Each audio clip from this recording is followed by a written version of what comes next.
아멘. 오늘 저녁에도 저녁 예배가 하나님 앞에 상달되는 예배가 되기 위해서 우리 모두 함께 신령과 진정으로 예배를 드리면서 우리 집중할 그 장소에 집중을 하면서 함께 은혜가 되어지고 복된 시간 되기를 주의 이름으로 축원합니다. 오늘 두 번째 시간으로 레이지파에 대해서 생각하겠는데 그 레이지파의 신앙을 우리가 지난주에 생각을 했는데 한 번 더 보시면서 우리가 온전히 그 레이지파의 신앙 따라 우리도 좀 닮아봐야 되겠다, 이런 마음을 가지고 하나님 말씀을 생각하면 좋겠습니다. 그러면 레이지파의 신앙은 어떤 신앙이냐? 8절에 봤더니 주의 둠밈과 우림이 경건한 자에게 있도다, 이렇게 되어 있습니다. 그러므로 말미암아서 나는 여기서 둠밈과 우림을 나누면서 둠밈의 의미가 뭐냐면 온전하다, 이런 뜻이에요. 그래서 레이지파는 둠밈을 소유한 지파인데 이 둠밈이 온전하다는 뜻이므로 여러분과 제가 둠밈을 소유할 수 있는 길이 뭐냐면 내가 온전하게 되면 나도 역시 둠밈을 소유한 경건한 자가 된다는 거예요. 그래서 여러분과 제가 둠밈의 신앙을 해야 되겠다. 그러면 내가 온전해져야 되겠다.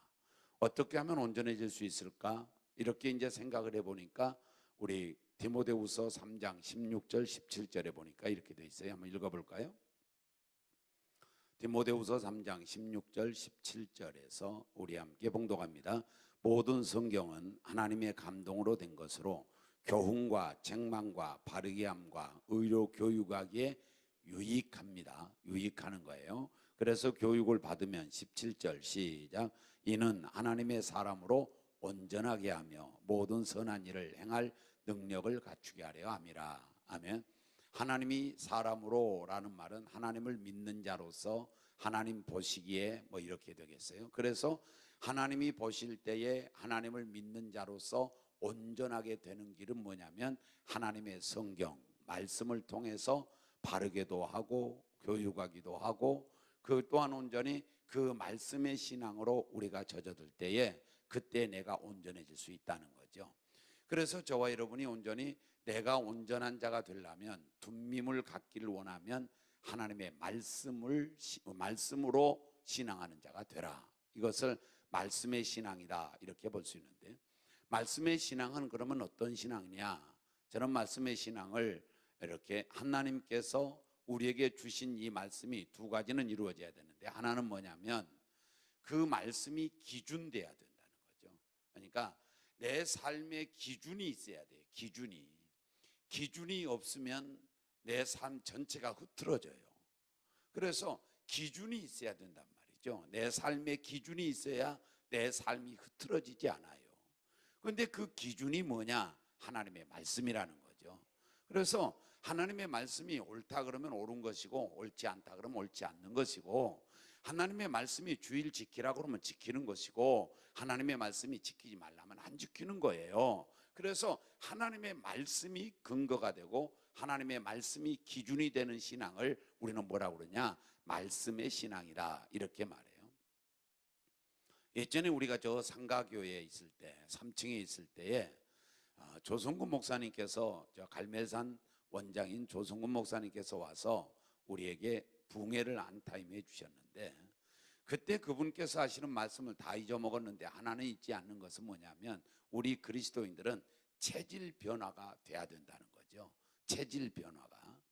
그런데 체질 변화가 되는데 어떤 체질로 변화가 돼야 되느냐? 말씀화, 예수화가 돼야 된다는 거예요. 그러니까 내가 온전히 말씀 몇 가지 지키는 이런 사람이 아니고 하나님의 말씀이 내 체질이 돼야 된다는 거예요. 나는 거기에서 대단히 동의했습니다.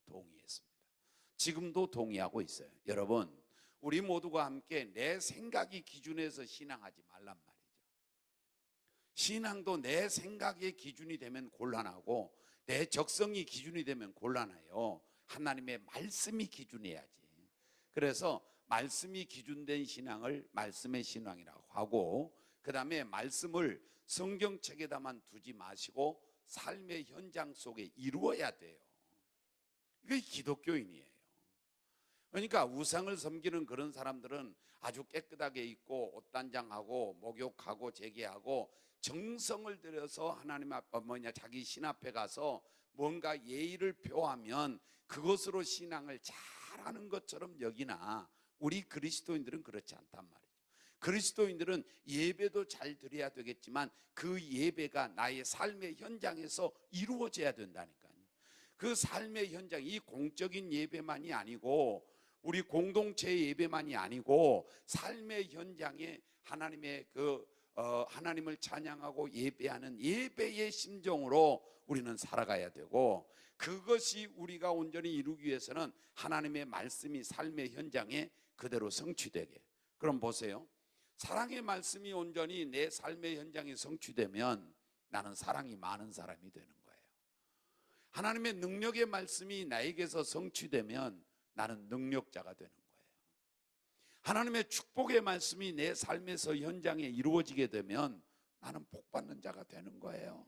하나님의 말씀을 여러분과 제가 삶의 현장에서 반드시 이루고 살려는 마음을 가지고 우리가 삶의 현장에 기준을 하나님 말씀에 두고 그 말씀을 잘 이루어가는 우리 성도들이 둠밈의 신앙이고 그 신앙이 온전한 신앙이라고 하는 사실을 기억을 하면서 둠밈의 신앙으로 승리하기를 주의 이름으로 축원합니다.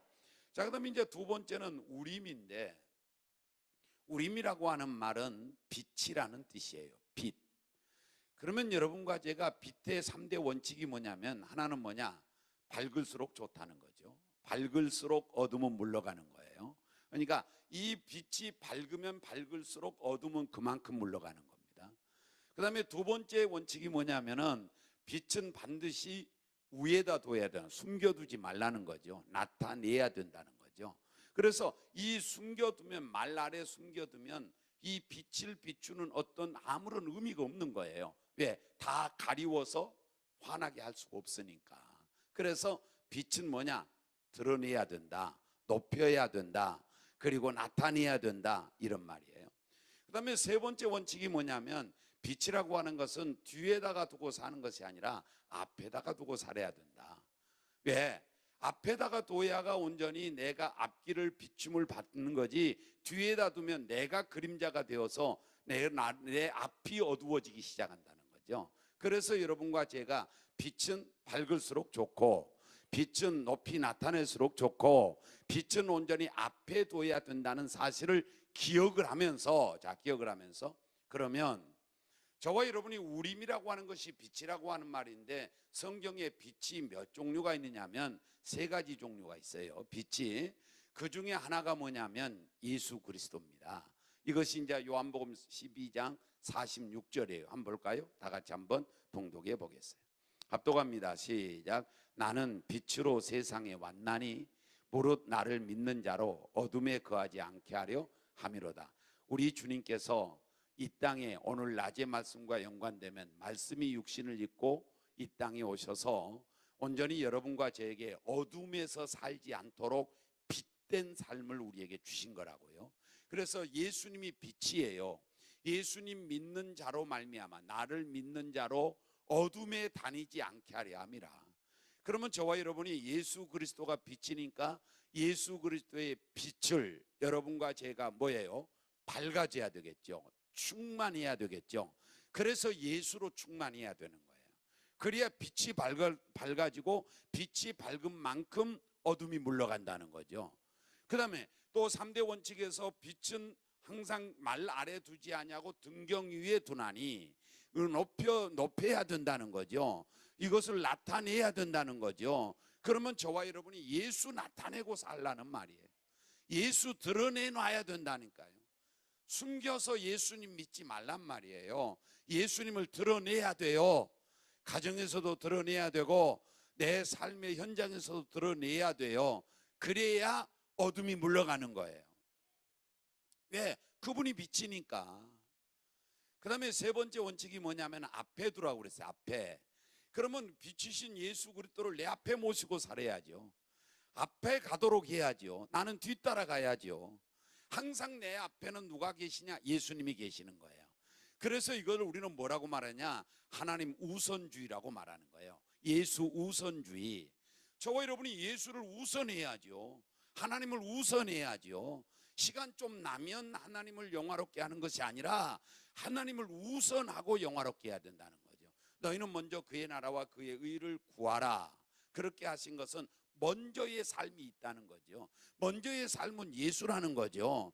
예수 그리스도를 여러분과 제가 앞에다 모시고 살면 주가 앞서 가시면서 가시가 있으면 제껴주시고 돌멩이 있으면 걷어주시고 여러분과 저를 이끌어 가셔서 푸른 초장 만나게 할 줄로 믿습니다.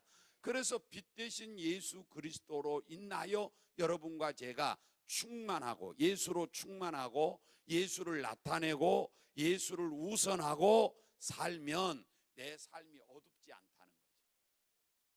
내 삶이 어둡지 않다는 거예요. 여러분의 영적 삶도 어둡지 않다는 거예요. 분명히 온전히 밝아진다는 거예요. 이건 믿음이에요. 그 다음에 두 번째 빛이 뭐냐면 시편 119편 105절이에요. 우리 한번 볼까요? 다 같이 빛입니다. 시작. 주의 말씀은 내 발의 등이요 내 길의 빛이니이다. 그러니까 주의 말씀이 내 빛이에요. 말씀이 내 길의 등불이에요. 그러면 말씀을 우리는 충만해야 되는 거예요. 그래서 여러분과 제가 온전히 내 속에 말씀으로 충만하게 채우기 위해서 오늘 아침에는 낮에는 읽으라 그랬어요. 읽으라. 말씀이 충만해야 되는 거라고요. 왜? 그게 빛이니까. 빛이 충만해야 되지 않겠어요? 빛이. 그 빛을 앞에다 둬야 된다니까요. 그래 내 발의 등이요 내 발의 내 길의 빛이니이다. 이것이 뭐냐? 하나님의 말씀이라고요. 중요한 것은 뭐냐면 하나님의 말씀대로 살아가지고 인생을 실패한 자가 없다는 거예요. 하나님의 말씀을 따라간 아브라함 성공하잖아요. 자, 아브라함을 따라간 롯은 실패하지만 말씀을 쫓아간 아브라함은 성공합니다. 여러분 하나님의 말씀을 쫓아가는 자가 되려면 앞에다가 말씀을 앞에다 두라는 거예요. 그러면 말씀이 우선이에요. 내 생각이 우선이 아니라고요. 내 어떤 형편이 우선이 아니라고. 내가 환경이 어렵고 힘드니까 나는 온전히 하나님의 말씀은 이렇지만 나는 저렇게 해야 되겠다. 그럴 수 없다는 거예요. 아무리 형편이 어렵고 힘들어도 하나님의 말씀에 이렇게 하라고 그러면 이렇게 하는 것이 신앙이요 우선이라는 거죠. 그건 믿음이에요. 내 환경을 보면서 되어가면 뭘 하겠지라고 한다면 누구나 다 할 수 있는 거예요. 예를 들어 보세요. 나아만이라고 하는 장군에게 엘리사가 하는 말이 요단 강물에 가서 7번 담갔다가 일어나라, 씻어라. 그랬을 때에 한 번 담갔다가 일어나면 그만큼 나아지고 2번 담갔다가 일어나면 그만큼 나아지고 치료가 됐다면 얼마나 신나면서 하겠어요. 5번 담글 때에 많이 치료되었다. 6번 담갔다가 일어났더니 거의 다 됐어. 이제 한 번만 더 하면 돼. 얼마나 신나겠냐고요. 그런데 성경은 말하기를 6번째 담갔다가 일어나도 전혀 치료되려고 기미도 없어요. 그러나 믿음의 사람은 뭐예요? 믿음의 사람은 7번 담갔다가 일어나면 치료될 거라고 했으니까 치료될 걸 믿고 7번째 가서 담그는 거예요. 잠그는 거라고. 거기서 씻는 거라고요. 그랬더니 어린이 살같이 됐거든요. 여리고 성도 마찬가지예요. 여리고 성도 주님께서 한 바퀴 돌고 가서 쉬라 그랬거든요. 하루에 한 바퀴.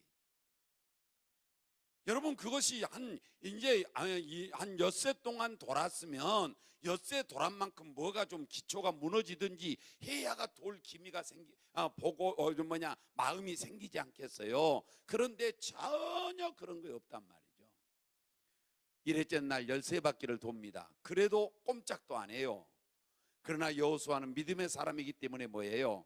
고함을 칩니다. 치라고 그러니까 고함을 치는 순간에 무너진 줄로 믿습니다. 이거이 믿음이에요. 여러분 그 말씀을 이루고 살아. 말씀을 이루고 사는데 그 말씀을 내가 앞에다 모시고 말씀을 내가 높이 나타내고 이렇게 살아도 내 인생이 어떻게 팔자가 펴질 것 같지가 않아요. 지금까지 어려움만 더 와요. 그래도 그 말씀대로 사는 것이 말씀의 신앙이고 그 사람이 믿음의 사람이에요. 그 사람이. 아니, 주님께서 조금 되어 가는 것을 보여주면서 하라고 그러면 누구나 다 한다니까요. 그런데 주님의 세계는 극적인 세계가 많아요. 마지막까지 할 때 주님은 역사하실 때가 많아. 마지막까지 할 때. 그래서 우리 모두 함께 말씀의 빛도 충만하시고 말씀의 빛도 나타내시고 말씀의 빛도 앞에다 모시기를 주의 이름으로 축원합니다. 자, 그다음에 이제 세 번째 빛이 하나 더 있는데 마태복음 5장 16절이에요. 마태복음 5장 16절 시작. 이같이 너희 빛이 사람 앞에 비치게 하여 그들로 너희 착한 행실을 보고 하늘에 계신 너희 아버지께 영광을 돌리게 하라. 아멘. 여기서 봤더니 너희 빛이 사람 앞에 비치게 하라는 거죠. 그 빛이 뭐냐면 너희 착한 행실이다 이렇게 봅니다. 그래서 저와 여러분이 내 착한 행실이 빛이에요. 그러면 여러분 방금 제가 3대 원칙을 말하면서 충만의 원칙, 그 다음에 나타남의 원칙, 높이 들림의 원칙, 그 다음에 앞서 앞에다 둔 원칙이란 말이죠. 이 원칙이 여러분의 착한 행실에도 적용이 돼야 돼요. 그러면 저와 여러분도 착한 행실이 충만해야 되는 거예요. 착한 행실이 어쩌다 한번 나타내는 게 아니란 말이죠. 그러니까 어쩌다 한번 내가 선하게 사는 게 아니라니까요. 그 삶이 내게 충만하게 이루어져야 되지, 이것이 온전히 빛된 삶이란 말이죠. 그러면 여러분과 제가 착한 행실 몇 번 했다고 착한 자가 아니란 말이죠. 착한 행실이 내 삶의 현장 속에 충만해져야 빛이 충만한 것이고, 그 빛이 충만한 건 착한 행실의 빛이 충만하니까 다른 사람들이 그것을 보고 하나님께 영광을 돌린다는 거예요. 그래서 우리 빛을 날마다 충만하게 받으시고 충만하게 나타내시고 충만하게 우리는 온전히 항상 앞에다 모시고 사는 성도들이 될 때, 오늘 또 우리 모두가 함께 착한 행실도 비치니 앞에다 둬야 돼요. 그럼 내가 먼저 착한 사람이 돼야 된다는 거죠. 착함을 앞에다 둬야 되니까. 그래서 우리 둠밈의 신앙도 되시고 우림의 신앙도 되시고, 그래서 경건한 자, 여기서 이제 레인을 가리켜서 경건하다고 그랬는데 경건한 자가 되어서 우리 온전해질 뿐만 아니라 빛이 충만한 아름다운 성도들이 되어서 어둠에 거하지 아니하고 환한 밝음이 있기를 주의 이름으로 축원합니다. 그 다음에 이제 세 번째 신앙은 9절이에요. 다시 한번 읽어볼까요? 지난주에 설명했는데 한번 읽어봅니다. 시작. 그는 그의 부모에 대하여 이르기를 내가 그들을 보지 못하였다 하며 그의 형제들을 인정하지 아니하며 그의 자녀를 알지 아니한 것은 주의 말씀을 준행하고 주의 언약을 지킴으로 말미암음이로다. 아멘. 저는 여기서 이제 레인의 신앙을 뭘로 봤느냐면 하나님 중심의 신앙으로 본 겁니다. 하나님의 중심의 신앙. 그러면 여기서 부모를 온전히 알지 못하고 이렇게 나왔는데, 부모보다도 하나님이 우선되어졌고, 그 다음에 자기의 자녀보다도 하나님이 우선되어졌고, 자기의 형제보다도 하나님이 우선되었다, 그 말이에요. 그러니까 자기가 온전히 하나님을 우선하지 아니하고 부모를 우선했으면 부모 죽이지도 않고 자식을 온전히 내버려 두지도 않았어요. 그런데 이 레인들은 온전히 그 우상을 섬기다가, 너 빨리 앉아, 거기 서 있지 말고 늦게 왔으면 빨리빨리 앉아야지.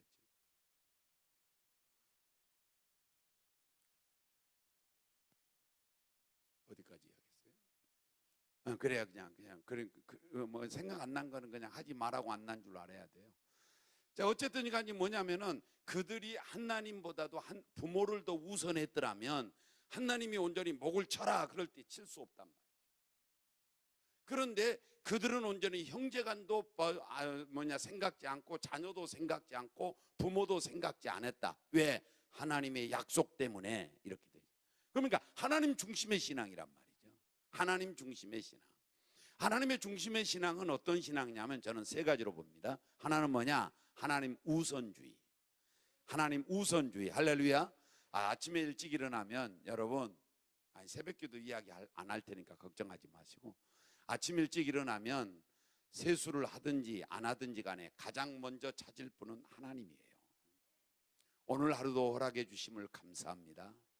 하나님, 오늘 하루도 내가 살아가는 이 하루에 지금 일어날 일들을 나는 미지의 세계입니다. 그죠? 오늘 하루에 짧은 24시간이지만 어떻게 될지 모른단 말이죠. 그러니 하나님, 나를 이끌어가 주시옵시고, 오늘 또 하나님의 영광을 드러내게 하옵시고, 오늘 또 하나님 내가 안전하게 하여 주옵소서. 자기의 어떤 그 기도가 우선되어져야 된단 말이에요. 지금은 안 그러지만 옛날에 우리 이제 신앙할 때는 어땠냐면은 성미를 떴단 말이에요. 성미. 그러면 이제 성미를 뜰 때 성미를 어떻게 뜨라고 가르침 받았냐면, 식구 하나에 한 숟가락씩 떠라 이렇게 해서 식구 하나에 한 숟가락씩 떠라. 그럼 우리는 5식구니까 5숟가락을 뜨는 거예요. 한 번 밥 먹을 때마다. 그러다 보면 이제 자루에 이만큼 차잖아요. 그러면 이제 교회에 가지고 오죠. 그런데 그 성미를 뜨는 그 뭡니까? 그것으로 성미로 이제 목회자들이 먹고 살지만 실제로 레이지파가 그렇게 되는 겁니다. 먹고 살지만 가장 중요한 건, 성미를 뜨는 가장 중요한 건 뭐냐면 하나님이 우선이라는 거예요. 하나님이 먼저 잡수셔야 된다는 거예요. 그래서 숟가락으로 먼저 떠서 드리는 거라고. 여러분, 하나님 우선주의로 살아야 된다는 거죠. 하나님을 먼저 생각하라는 거니까요. 자, 월급을 받았어요. 그럼 하나님 먼저 생각하라고요. 그러면 11조를 생각하게 돼요.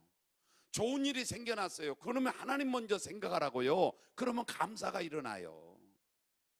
하나님 먼저 좀 생각하고 살란 말이죠. 내가 얼마나 유익을 얻을 거냐, 얼마나 돈을 많이 벌 거냐. 이번 강사가 인사시키는데 돈 얼마나 벌었어요? 라고 직장 갔다 온 사람들에게 은근히 한 방 주시더만요. 어때요? 돈 많이 벌었어요? 주일날 나가서? 그런데 여러분과 제가 분명한 것은 뭐냐면, 우리가 하나님 우선주의로 살아가, 우선주의로 먼저 주님을 생각하라는 거죠. 그러면 주님께서 뭐라고 그러냐? 이 모든 것을 너에게 더하시리라 그랬어요. 이 모든 것이 뭐냐면 의식주입니다. 그러니까 마태복음 6장에서 온전히 34절에서 너희가 먼저 그의 나라와 그의 의를 구하라. 그리하면 이 모든 것을 너에게 더하시리라. 그러면 온전히 하나님을 우선하고 살면, 그러면 하나님이 의식주 문제를 더해 주겠다는 거예요. 더해 주시겠다. 그래서 하나님 우선주의가 주님 중심이에요. 그 다음에 두 번째는 목적을 하나님께 두시는 거예요. 그러니까 내가 돈 벌려고 지금 무진장 노력을 합니다. 그래도 잘 안 벌리죠? 참 그 돈이 희한한 거예요. 그죠? 잘 안 벌려요, 그놈 자식이. 왔다가도 금방 가버리고 그래요. 내 호주머니 있다가 금방 언젠가 가버렸어. 이러면 좀 진드것이 있지 않고 말이야. 돈을 벌려고 무척 노력하는데 그 돈을 왜 버느냐는 목적은 하나님께 둬야 된다는 거예요. 목적은. 그래서 목표는 각자가 다르지만 목적은 같아야 돼. 하나님이어야 된단 말이죠. 하나님의 영광이 돼야 된다는 거죠. 그래서 네가 온전히 왜 돈 벌려고 하느냐? 그러면 먹고 살려고요. 먹고 사는데 뭐 하려고? 건강하려고요. 건강해서 뭐 하는데? 하나님의 영광을 위해 살려고 그래요. 너 돈 많이 벌어서 뭐 하려고 그러냐? 나 선교 좀 팍팍 하려고 그래요. 구제 좀 팍팍 하고 싶어서.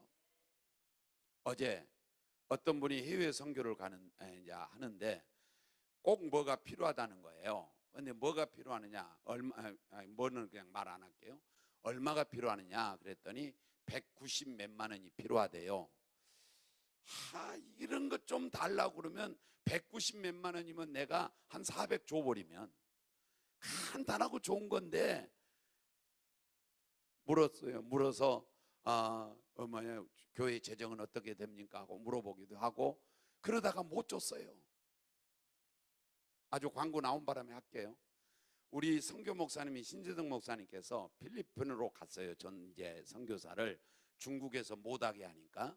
그래서 필리핀으로 피하에 갔는데 필리핀 선교 중에서 뭐가 필요하다고 나보고 광고해 달래요. 그런데 잊어버리고 안 했어요. 그런데 그 광고가 뭐냐면, 나는 잘 몰라요. 그것이 뭔지. 태블릿 PC란 거 있나 봐요. 맞나? 맞아? 태블릿 PC가 뭔지 나는 잘 몰라요 지금. 그런데 그 PC 중고품이 필요하다는 거예요. 그러니까 그 중고품이 지금 많으면 많을수록 좋은데 그 나라는 책이 엄청나게 비싸다며요. 난 안 가봐서 모르는데.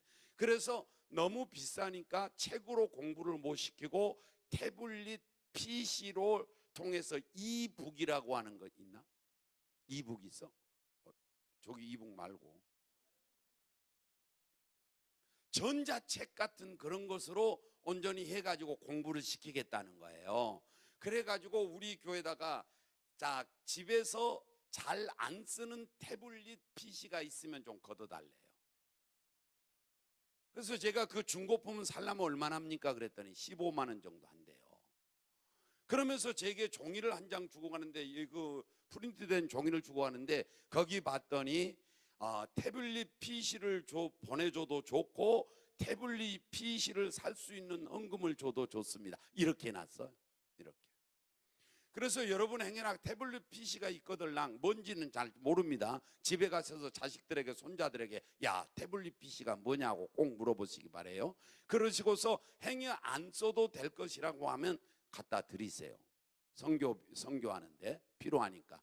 그렇지 아니하고 또한 나는 태블릿 PC는 나는 듣도 못하는 것이고 알지도 못하는 것이지만 그것으로 인하여 선교가 이루어진다 그러니 나는 15만 원 하겠습니다 하고 한 대를 하든지 10대를 하든지 자유롭게 하시고 이걸 광고해 달래요 제게. 그래서 나 거짓말쟁이 안 되려고 지금 하고 있는 거예요. 그 계기가 생겨서 여러분 복도 많이 받으셔서 선교 좀 팍팍 하고 살았으면 좋겠다. 할렐루야. 그저 나만 챙기는 자가 아니라 필요하는 사람에게 줄 수 있으면 좋겠다는 거예요. 필요하는 사람들이 너무 많다는 거예요. 여기 이번에 오신 강사님도 상당히 그 어떤 실제 실용주의적인 차원인 것 같은데 그분이 이제 해외 선교에 대해서 신랄하게 비판하더만요. 저에게 아주 해외 가면 선교사들이 엉망이래요. 그렇게 그런다고 하면서 자기는 교회당을 여기다 짓고 한국에서 목회한다 이렇게 선교한다 그러는데 저도 역시 해외 선교는 제가 눈이 안 떠졌어요. 안 떠졌는데 우리 제 스승 목사님하고 신세영 목사님이 해외에 나가서 하니까 그냥 거기다가 제가 이제 조금씩 이렇게 하고 있는 거예요. 어쨌든 간에 저와 여러분이 교회도 가정도 풍요로워져서 그래서 우리 모두가 함께 참으로 수많은 사람에게 선교도 하시고 그 다음에 우리가 구제도 하시고 그렇게 좀 했으면 좋겠다. 할렐루야. 자, 우리 그 강사님께서 헌금 이야기가 좀 나올 듯 하면은 되게 마음이 저는 답답하더라고요. 또 그러면 두려워져요. 저 이야기 하다가 또 시험 드는 자가 있으면 어쩌지? 다음에 붕에 참석을 하면 이제 안 할 텐데 아주 별 생각이 다 드는 거예요. 그런데 내가 풍요로우면 그런 이야기 해도 어때요? 얼마든지 좋잖아요. 내가 없으니까 괴로운 거지 말이야. 그래서 복도 많이 받으시기를 주 이름으로 축원합니다. 할렐루야. 이 모든 것을 더해 주신대요. 이 모든 걸 더해 주신다. 어떤 사람에게? 주님 중심으로 사는 사람에게. 그래서 주님 우선주의, 그 다음에 주님을 내 삶의 목적으로 삼아라. 하나님의 영광을 목적으로 무엇을 해도 돈벌이를 해도 하나님의 영광을 위해서 하시고 공부를 해도 하나님의 영광을 위해서 하시고 그렇게 온전히 삶의 목적을 두고 살아야 그 사람이 주님 중심이다. 그 다음에 세 번째는 하나님 기쁘시게 하는 것이 주님 중심이에요. 그래서 우리 은혜교회도 하나님 기쁘게 하는 교회가 돼야 돼요. 할렐루야. 근데 분강사님께서 좀 이제 오셔서 하시는 말씀 중에 예배의 3대 요소를 말씀하시면서 헌금이라고 하는 것을 말씀을 드렸어요. 예배에는 반드시 헌금이 있어야 된다는 거죠. 그 헌금이 있다고 하는데 그러면 우리 교회도 저녁 예배에 헌금함을 돌려야 되나 안 돌려야 되나 아주 또 고민스러워졌어요. 제가 이거 언제까지 고민할지는 잘 모르겠어요. 선교라겠다. 헌신 예배 있잖아요. 헌신 예배. 제가 지금 헌신 예배를 지금 한 달에 한 번으로 넣어놨어요. 한 달에 한 번. 예전에는 온전히 2주에 한 번씩 들어갔어요. 헌신 예배를. 그랬더니 들려오는 말이 뭐냐면은 헌신 예배가 너무 많다. 그래서 부담스럽다. 그래서 한 달에 한 번 넣는 거예요. 이것도 많다 그러면 그냥 없애려고, 그것도 이제 없애버리려고 그러는데, 그런 사람들한테 저녁 예배에 나오는데 헌금합시다 그러면, 야, 저녁 예배에 누가 잘 나올라나, 이거 좀 걱정스러워요. 걱정스러워. 제가 너무 걱정스러워. 여러분 어떻게 생각해요? 참된 예배는 말씀과 기도와 찬양, 그 다음에 헌금이 있어야 된다는데, 우리가 지금 저녁 예배를 드리는데 이 저녁 예배에도 역시 그 온전한 예배를 드리려면 헌금이 들어가야 된다는 거죠. 그러면 헌금을 넣었을 때에 다른 사람들이 순서 속에 있을 때 과연 저녁 예배에 잘 나오겠느냐, 그 정도 신앙의 수준이 높아질 수 있겠냐, 질적으로 높아질 수 있겠냐 하는 생각을 하면서 쉬이 내 마음속에서 오케이, 그러면 주일 저녁 예배 때도 나는 헌금한다, 이런 생각이 제게 결단이 안 선단 말이죠. 그런데 하나님 기쁘시게 하려면 그렇게 해야 된다는 거죠. 하나님 기쁘시게 하는 교회 되려면, 예배 되려면 그 예배의 3대 요소가 다 이루어져야 된다는 거죠. 그래서 그러면 헌금은 못 하는데 헌금 대신할 수 있는 건 뭘까? 이렇게 이제 생각을 하다가, 그렇다면 내 자신을 드려보면 어떨까? 내 자신을 헌신하면 어떨까? 이런 이제 편법을 쓰게 되는데, 어쨌든 간에 자신을 드리든지 헌금을 드리든지 예배는 하나님이 기뻐하도록 드려야 예배의 성공인 거예요. 내가 은혜를 얼마나 많이 받았느냐가 성공이 아니에요. 하나님이 우리 예배를 받았느냐 안 받았느냐가 중요한 거죠. 왜 우리 교회가 하나님을 기쁘시게 해야죠. 하나님을 기쁘시게 안 하면 우리는 모임에 불과하지 교회가 아니에요. 우리 교회는 하나님을 기쁘시게 하는 교회가 돼야 돼요. 할렐루야. 그래서 가능하면 나는 하나님을 기쁘시게 하는 교회 되고 싶어서 오후 예배를 드리지 않고 저녁 예배를 지금 고집하고 있는 거예요. 아이 목사님 오후 예배나 저녁 예배나 거가 거기지요. 예, 그럴 수 있습니다. 그런데 성경에는 말하기를 전제와 소제를 드리라는 거죠. 아침과 저녁에 드리라는 거예요. 그래서 저는 지금도 제가 힘들지만 저녁 예배를 고집하고, 여러분도 힘들지만 이렇게 하는 것은 뭐냐? 하나님을 기쁘시게 하려고. 할렐루야. 우리 모두가 함께 하나님을 기쁘게 하기를 주의 이름으로 축원합니다. 이거 레위 지파의 신앙이고 이것이 주님 중심의 신앙이에요. 그럼 하나님을 기쁘시게 하는 것 몇 가지, 5가지, 6가지 한번 찾아볼까요? 한번 찾고만 마칩시다. 다 같이 히브리서 11장 6절에서 함께 봉독합니다. 시작. 믿음이 없이는 하나님을 기쁘시게 하지 못하나니 하나님께 나아가는 자는 반드시 그가 계신 것과 또한 그가 자기를 찾는 자들에게 상 주시는 이심을 믿어야 할지니라. 확실하게 믿으라는 거예요. 하나님 살아계심을 확실하게 믿으라는 거예요. 하나님을 기쁘시게 하는 것은 믿음이에요. 믿음인데 어떤 다른 믿음이 아니라 하나님을 믿되 확실하게 믿으라는 거예요. 애매모호하게 믿지 말라는 거예요. 하나님이 살아계신 건 반드시 그가 계신 걸 믿으라는 거예요. 그러니까 확실하게 믿으라는 뜻이에요. 여러분과 저의 희미한 세상이에요. 지금 모두가 다 희미한 세상, 희석된 세상입니다. 그래서 희석된 세상이니까 자기 주관대로 사는 거예요. 다. 그것을 이제 자기 주관대로 살면서 뭐라고 그러냐? 자기 개성이래요. 그러면 모두가 함께 자기 개성대로 사니까 엉망진창이에요. 여러분 온전히 그렇게 자유분만하게 사는 것이 하나님의 뜻이 아니에요. 반드시 우리 기독교회만큼은, 다른 데는 몰라도 하나님을 믿는 믿음만큼은 확실해져야 된다. 확실해야 된다. 할렐루야. 하나님이 살아계심을 믿으면 아멘 합시다. 확실하게 믿으라는 말이에요. 그 다음에 두 번째 하나님을 기쁘시게 하는 게 뭐냐면 시편 50편 23절이에요.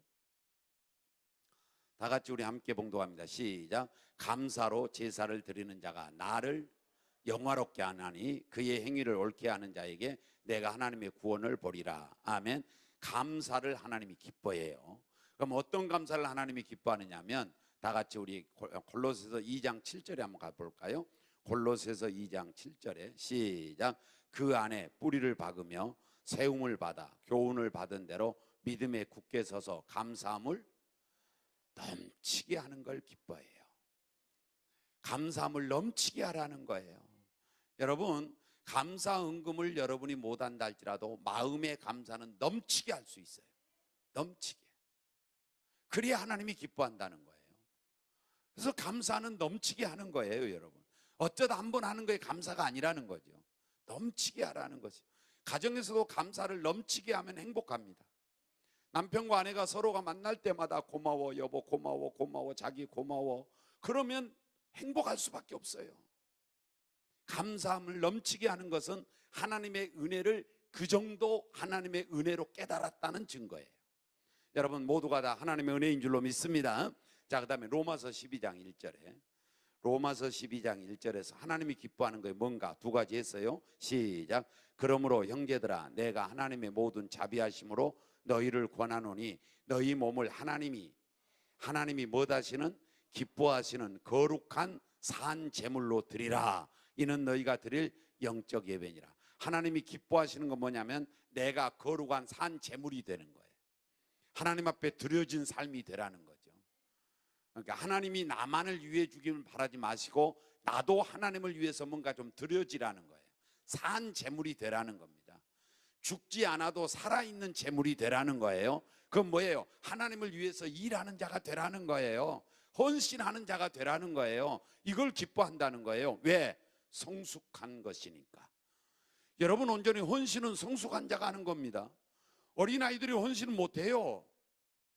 그 애들은 잘 먹고 잘 사고만 있어도 아주 그 애들은 훌륭한 겁니다. 그런데 성숙된 자는 헌신해야 되는 거예요. 일해야 되는 거예요. 교회에서 믿음 좋다고 온전히 자기가 자기 자평하는 사람이라면 그 사람은 반드시 헌신으로 이어져야 돼요. 내 믿음이 좋다고 하는 사람은 어떤 사람이냐? 헌신으로 이어져야 성숙된 자라니까요. 성숙된 자. 그래서 하나님은 헌신을 기뻐하십니다. 왜? 성숙되었다는 증표니까 그런 거예요. 그 다음에 네 번째는 사무엘상 15장 22절 23절이에요. 사무엘상 15장 22절 23절 시작. 사무엘이 이르되 여호와께서 번제와 다른 제사를 그의 목소리를 청종하는 것을 좋아하심같이 좋아하시겠나이까.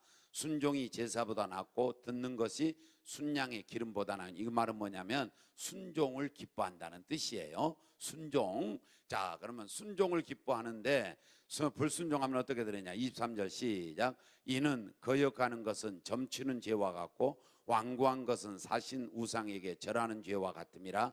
왕이 여호와의 말씀을 버렸으므로 여호와께서도 왕을 버려 왕이 되지 못하게 하셨나이다 하니. 여러분, 하나님 말씀 앞에는 절대적으로 순종만 필요해요.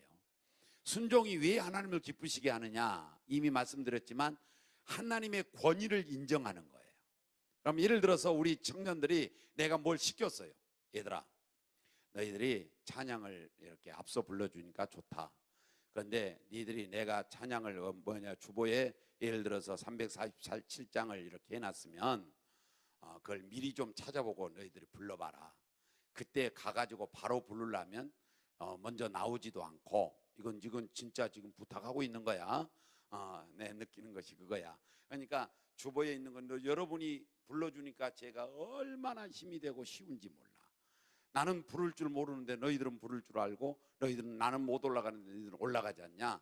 그러니까 너희들은 큰 목회의 공헌자가 되고 있는 거야. 그런데 어떨 때 보면 버벅거리더라 이 말이야. 버벅거릴 때는 그 찬송을 모르겠다 그런 뜻이야. 나 이거 잘 모르는 찬송인데 그러면서 버벅거리는 거예요. 다른 친구가 해주기를 바라는 거야. 그러지 말라는 거지. 내가 하는 말 속으로 생각하기를 너희들이 온전히 이 주보에 나가면 미리 한 번쯤 불러봐라. 그래서 너희들이 크게 불러주면 뒤에서 잘 따라올 수 있다. 나도 잘 따라갈 수 있다. 이거예요. 그랬더니 아유, 목사님이 그렇게 하라고 그랬어. 그럼 우리 순종하자. 그래, 한번 불러보자. 아는 건데 그래도 한번 불러봐. 그리고서 온전히 하면 내 권위를 인정하는 거야. 그런데 에이, 목사님은 찬송도 모르고 말 부를 줄도 모르면서 그러면서 안 한다. 그러면 내 권위를 무시하는 거야. 그러면 내가 기쁠 수가 없어. 보기만 봐도 미워 죽겠어. 그러면 그렇잖아요. 그래서 권위를, 순종은 뭐냐? 권위를 인정하는 거라고요. 부모가 부모 권위를 인정받지 못하면 자식들에게 뭐예요? 무시당하면 대단히 기분 나쁘죠. 여러분, 하나님 앞에 순종하는 건 하나님의 권위를 인정하는 거예요. 그래서 우리는 하나님 앞에 절대적 순종하면 하나님이 기뻐하시고, 기뻐하시면 우리에게 복을 더하셔서 순종하는 자에게 주겠다고 하는 복을 얼마나 성경에 많이 뒀습니까? 그 복을 우리에게 허락할 줄로 믿습니다. 마지막으로 하나 더 하고 마치면은 누가복음 15장에서 보면 세 가지 비유가 나옵니다. 하나는 드라크마 비유요, 하나는 양 잃어버렸다 찾은 비유요, 하나는 둘째 탕자 돌아온 비유입니다. 이 비유가 세 가지가 나오는데 똑같은 그 예화예요. 이것은 그러면 찾아가지고 다 기뻐했다는 거죠. 양 한 마리 찾아가지고 기뻐해서 잔치 벌렸고, 그 다음에 드라크마 잃어먹었는데 막 쓸고 쓰러져 찾았어요. 그것도 잔치 벌렸고, 그 다음에 둘째 탕자가 돌아왔어요. 아주 잔치 벌렸다, 그렇게 말씀했어요. 그래서 전도가 하나님을 기쁘시게 하는 거예요. 왜 전도가 하나님을 기쁘시게 하냐면, 둘째 탕자가 돌아왔을 때 형님이 뭐라고 하느냐면, 형님이 투덜대는 거예요. 나는 한 번도 속썩이지 않냐고, 아버지 앞에 일을 그렇게 많이 해도 나를 위해서 잔치 한 번 안 벌려주고 송아지 한 마리 안 잡아주더니 동생이 저렇게 허랑방탕하고 돌아왔는데 뭐가 좋아서 저렇게 잔치 벌리고 저렇게 잡아주냐고 투덜댄다, 그런 말이에요. 행여 여러분도 그러한 사람 되지 않기를 원합니다. 다른 사람이 잘못했다가 돌아와서 대우받으면 그냥 기뻐해야지, 나는 그렇게 안 해준다고 말하지 말란 말이죠. 그래서 어떤 사람이 말하기를 둘째만 탕자가 아니라 첫째도 탕자다, 이렇게 말하는 거예요. 비록 집은 안 나갔지만 그의 온전히 성품이, 행실이 탕자 같은 행실이다, 이렇게 이제 막 지적하는 겁니다. 그런데 이제 그렇게 이제 투덜대고 있으니까 아버지가 오셔서 하는 말이 뭐냐면은, 얘야, 내게 있는 것이 다 내 것 아니냐, 그러면서 하는 말이, 네 둘째 동생은 너 동생은 죽었다가 다시 살아났다, 이래요. 그러니까 전도가 뭐냐면 생명이라는 거죠. 전도가 산다는 것이에요. 전도가. 그래서 주님이 기뻐하는 거예요. 여러분과 제가 하나님 기쁘시게 하는 성도, 하나님을 기쁘시게 하는 교회, 하나님을 기쁘시게 하는 가정, 하나님을 기쁘시게 하면 하나님도 나를 기쁘게 할 줄로 믿습니다. 내가 깨닫는 바는 그거예요. 내가 주님 앞에 주님을 기쁘시게 하는 삶을 50% 살면 하나님도 내게 50% 정도 주시는 거예요. 100% 하나님의 영광을 위해 살고 하나님을 기쁘시게 하면 하나님도 나를 행복하게 100% 기쁨을 더해 주시는 거예요. 이것이 주는 자의 원리예요. 주고 받는 자의 원리란 말이죠. 우리 모두 함께 하나님 앞에 둠밈의 신앙을 하면서 말씀으로 온전해지시고, 우림의 신앙을 하면서 예수 빛으로 충만하고 말씀의 빛으로 충만하고 여러분의 착한 행실이 충만하시고, 그 다음에 하나님 중심의 신앙을 하면서 하나님 우선, 하나님이 삶의 목적, 하나님이 기쁘시게 하는 삶, 이 신앙을 하면서 우리 모두 함께 하나님 앞에 인정되어지고, 하나님이 다음 주에 생각하겠습니다마는 레위인의 기업이 되어 주셔요. 기업. 여러분의 기업이 되어 주시면 물질 문제 어려움 없을 줄로 믿습니다. 그래서 큰 은혜 받기를 주의 이름으로 축원합니다. 기도하겠습니다. 하나님 감사합니다.